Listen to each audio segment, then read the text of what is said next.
I read something this week, and the note that I wrote was, if you argue that something isn't possible, then you're often arguing for your own limitations. And if you're arguing for your limitations, then of course you want to keep them.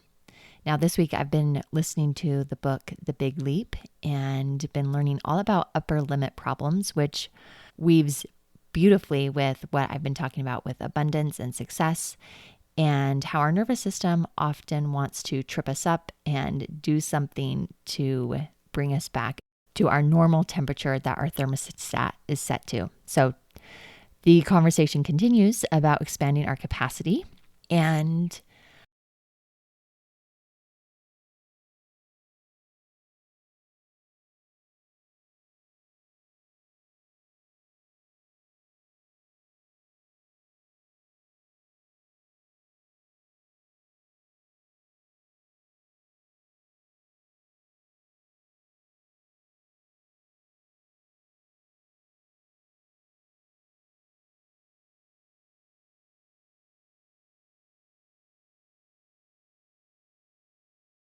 specifically talking about upper limit problems from the book, The Big Leap. Welcome to Burnout Solutions. My name is Mona Tippett. I am a registered nurse, a life coach, an emotional resiliency expert, and a mom. I love to help healthcare workers and caretakers and just busy, capable people understand their brain and nervous system so stress, overwhelm, and frustration do not run their life. Here on this podcast, we break down burnout, emotional overload, and survival patterns in simple human language. I love to give you practical ways to feel safer, calmer, and more present in your everyday life. You do not need fixing. What you need is support and a nervous system that knows that it's safe. Thanks for being here.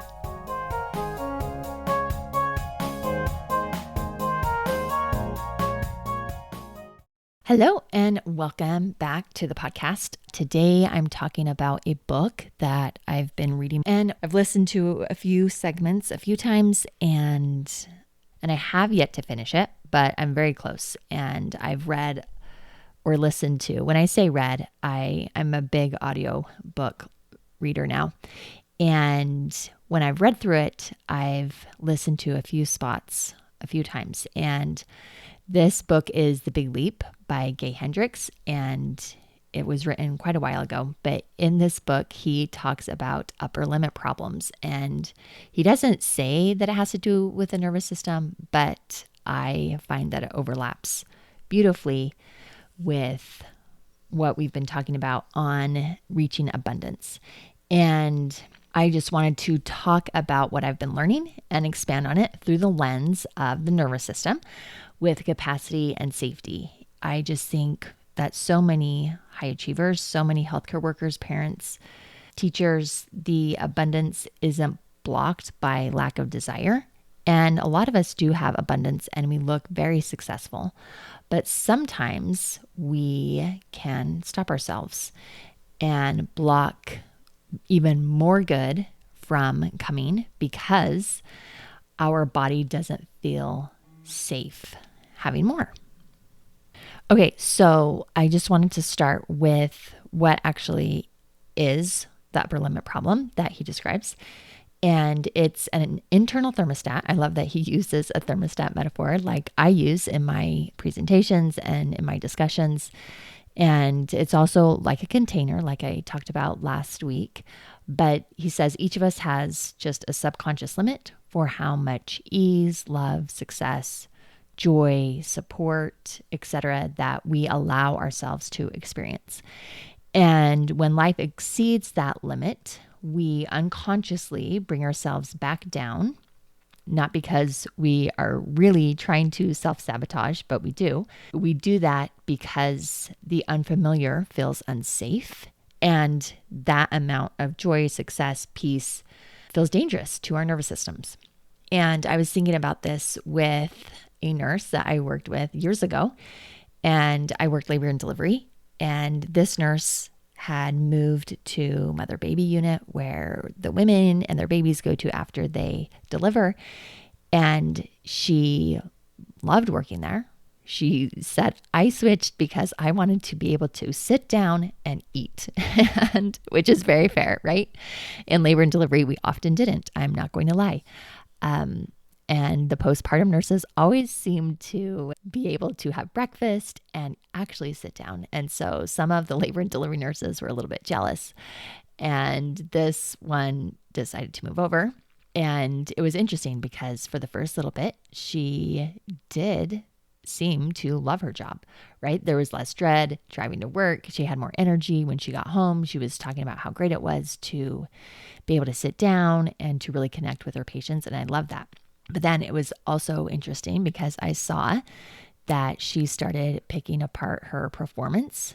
And she said, I almost feel guilty that I can sit down, and now I'm starting to worry about all of you guys. And I get home and I'm still tired, but I'm not exhausted as I used to be.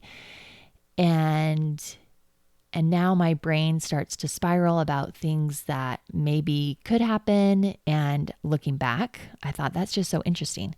And now, coming through a nervous system lens, I thought, nothing is wrong. Her system just wasn't used to that ease. Her system just wasn't used to that kind of nursing where she had more time to sit, where she wasn't looking at her patient like a hawk and spending so much time with them. And this is an upper limit problem, I think, because in this example, because she had exceeded her threshold and now her brain was trying to compensate and bring her back down. So Hendricks says that when we exceed our comfort zone, we often start to worry. We get really critical of ourselves, of other people.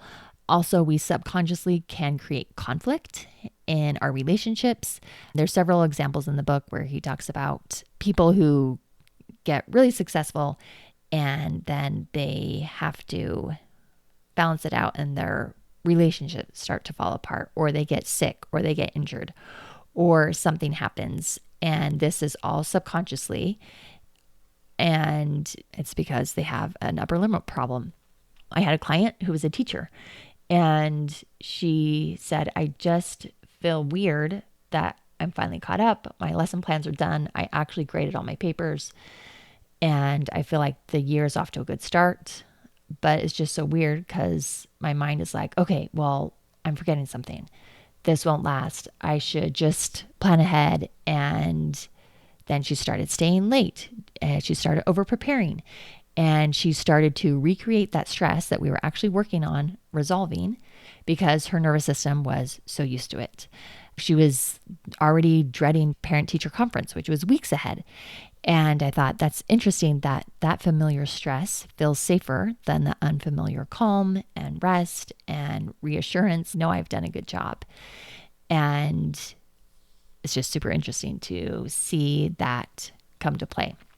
So he also talks about 4 hidden barriers that I thought were so interesting and that I've seen. He said there are 4 subconscious beliefs that keep us capped and we can't make the big leap. And we have a hard time expanding our capacity to feel better. And he said the first one is feeling fundamentally flawed. He said this belief is if people really knew me, they wouldn't accept me. And I think about this all the time. Maybe in parenting, you're feeling patient, regulated, you're connecting. And instead of thinking like, okay, yes, you're doing a good job, sometimes you think, okay, well, maybe I'm missing something. Maybe I'm totally oblivious to something going on. And your brain starts to spiral and making up a problem that isn't even there because you feel like there's something that's wrong with you. And this comes from our blueprint. I talked about this last week.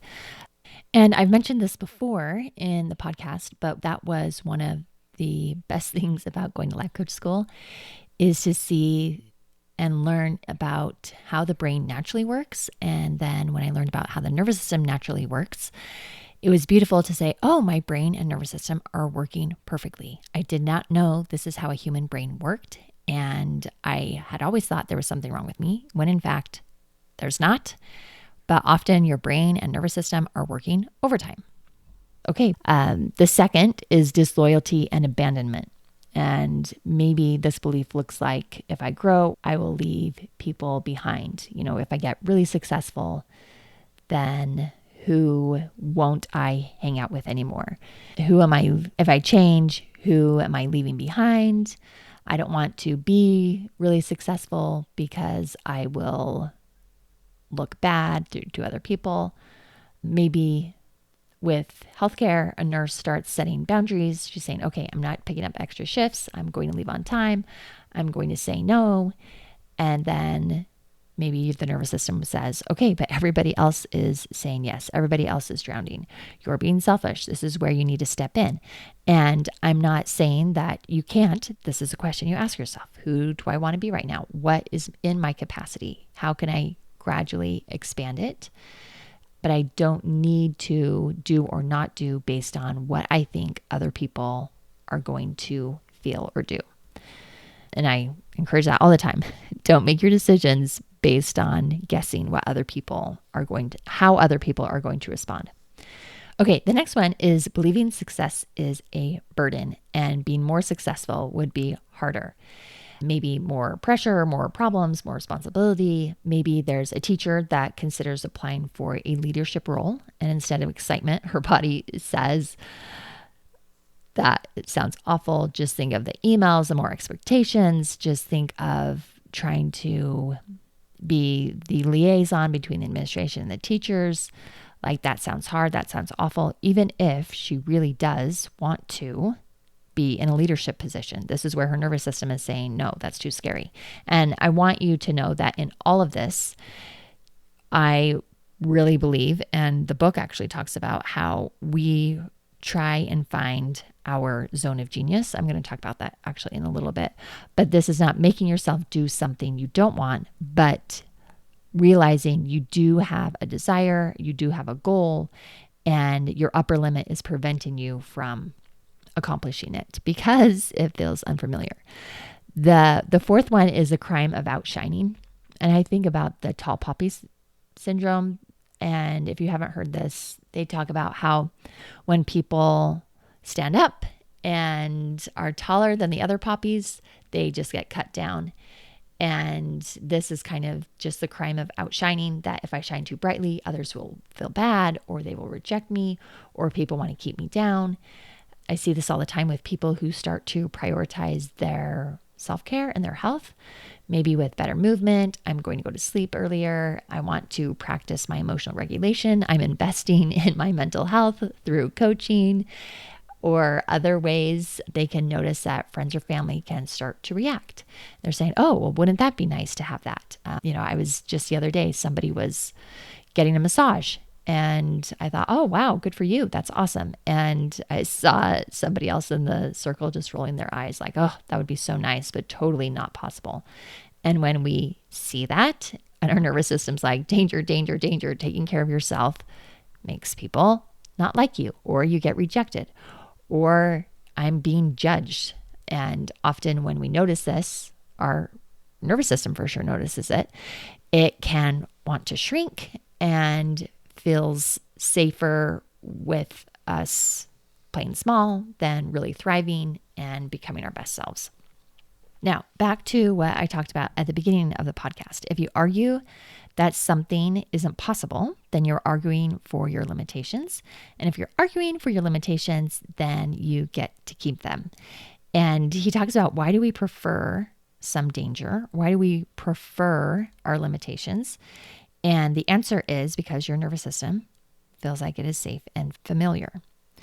This is where our nervous system steps in. And again, he actually doesn't mention the nervous system ever, but I believe that's what it is, because our nervous system doesn't prioritize our happiness. It prioritizes predictability and patterns. And it asks the question, is this dangerous or is this safe?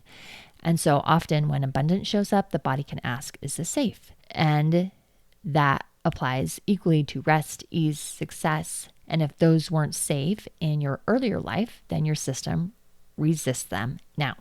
Okay, so now that we understand what the upper limit problem is, how can we notice it? Well, when we hit an upper limit, And with my clients, I like to talk about it with a thermostat. So we're set between 70 and 72.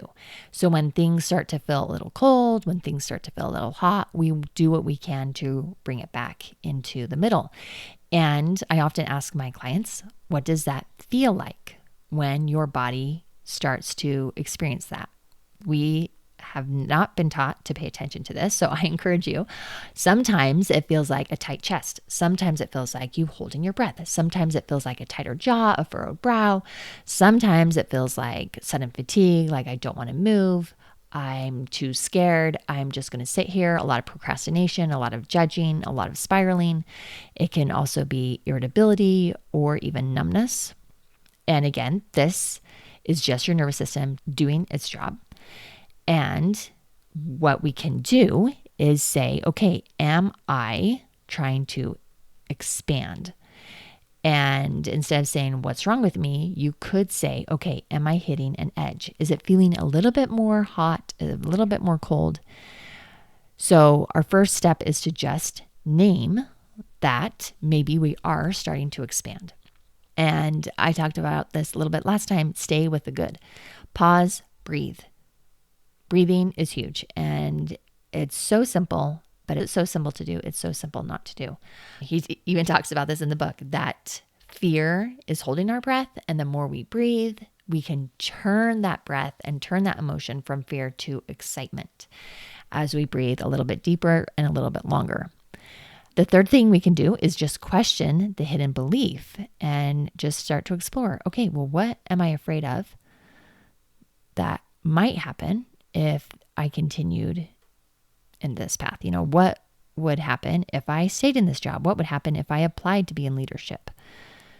And then you could say, okay, am I scared of outgrowing somebody, outshining somebody? Am I scared of really being too successful? Would my identity need to shift?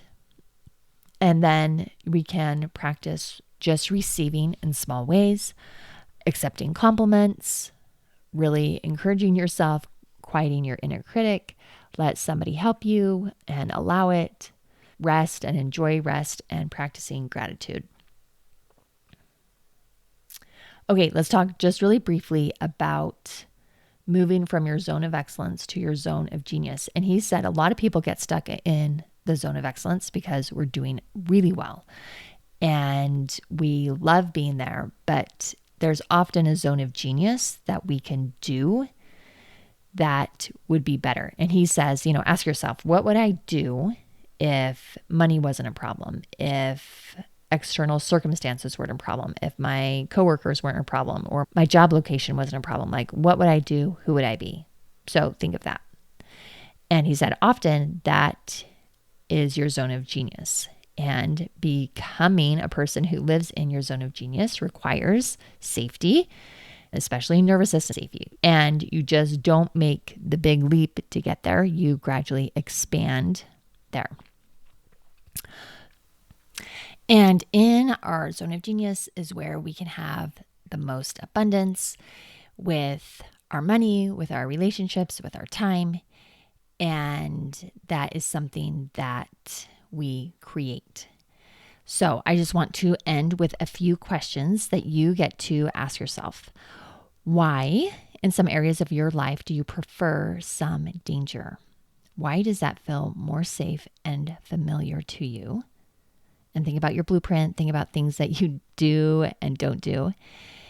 And I want to ask a few questions that he proposes. And he says, how much love and abundance are you actually willing to allow in your life? How are you getting in your own way? For example, your patterns, your personality traits, the things that your ego proposes. Also consider, do you worry if it is possible for you to have that abundance? It is, that's the answer. But is it possible for you? And a lot of us doubt that possibility that we can have the abundance that we want. Another question that I was thinking about is, how do you feel when there are periods in your life that are going really, really well? What does your body feel like? Can you describe it? And what is preventing you from feeling that for longer periods of time and more often. I have learned and realized that many of our fears and our insecurities and our patterns are just based on our ego trying to protect us and keep us safe. And a lot of time that involves keeping us small, and fear wants to keep us in familiar territory. So my challenge to you is to think of a way that you want more abundance in your life this year and how your nervous system is preventing you from creating that abundance, and just make a list. Why in the areas of your life where you feel scarcity does that feel more familiar? So make a list. I'd love to talk to you about it. I am working on changing my life from less scarcity to more abundance. And the key for me has been my nervous system and slowing down and paying attention and gradually rewiring it to be more okay with more success. So that's all I have today. Take care. Let me know how it goes for you. And as always, if you would like help noticing patterns of behavior and thoughts and you want to change those, please reach out to me. Take care. Every week, you're learning something new here on this podcast, and that is a powerful first step. But guess what? Information alone doesn't create transformation. True change happens when you start to think differently and shift the nervous system patterns that drive your behavior. As a coach and an emotional resiliency expert, that is the work I do. I love to walk alongside you, whether it's one-on-one, in a small group that you choose, or with your workplace team. I can help you retrain your brain and nervous system so that stress no longer runs the show. You'll find ways to connect with me in the show notes. Let's do this work together.